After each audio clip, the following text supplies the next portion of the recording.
2026 Lotus Emira bu shunchaki sport avtomobili emas, balki haydovchiga sof hayajon, mukammal nazorat va chinakam Britan ruhini taqdim etuvchi san'at asaridir.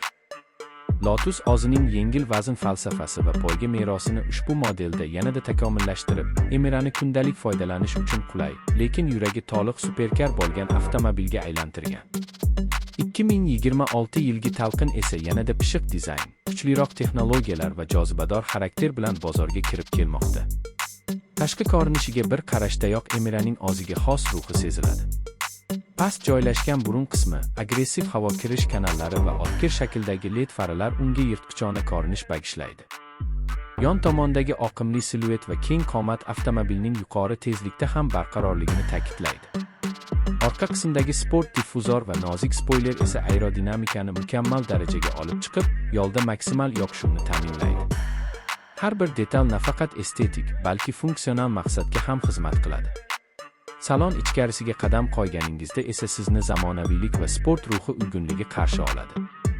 Ergonomik sport o'rindiqlari tanani mukammal tarzda qo'llab-quvvatlaydi. Yuqori sifatli charm va alcantara materiallari esa premium muhit yaratadi. Haydovchi oldidagi raqamli displey barcha muhim ma'lumotlarni aniq va tez oqiladigan holatda ko'rsatadi. 10 dyuymli sensorli multimedia tizimi Apple CarPlay va Android Auto bilan uyg'un ishlaydi. Ovoz tizimi esa chuqur bas va tiniq tovush orqali haydash jarayonini yanada zavqli qiladi.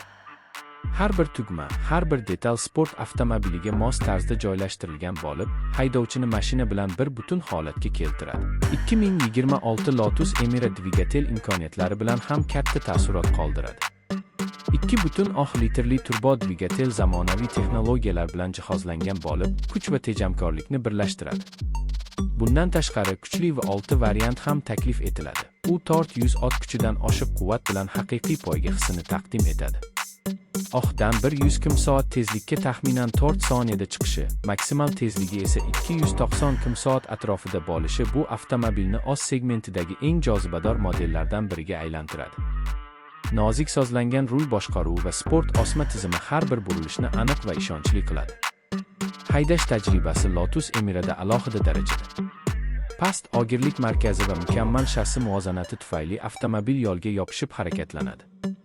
Burilishlarda u deyarli tanaga o'xshab javob qaytaradi. Tezlanishda esa yurak urishini tezlashtiradigan adrenalinni his qildiradi. Bu mashina shunchaki manzildan manzilga yetib borish uchun emas, balki haydashni sevuvchilar uchun yaratilgan.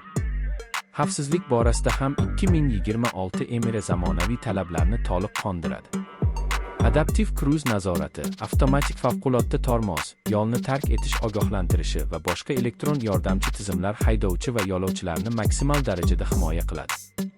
Mustahkam alyuminiy shassi va ilg'or tormoz tizimi esa har qanday vaziyatda ishonchli nazoratni ta'minlaydi. Lotus Emira 2026 bu tezlik, dizayn va texnologiyaning mukammal uyg'unligi. U yo'llarda nigohlarni o'ziga rom qiladi, haydovchiga esa chinakam sport hissini baxsh etadi. Agar siz nafis ko'rinishli, kuchli va xarakterga ega sport avtomobilini izlayotgan bo'lsangiz, Emira sizning orzungizdagi mashinaga aylanishi shubhasiz. Bu model nafaqat haydash zavqini, balki haqiqiy avtomobil ishtiyoqini his qilish imkonini beradi va har bir safarni unutilmas sarguzashtga aylantiradi.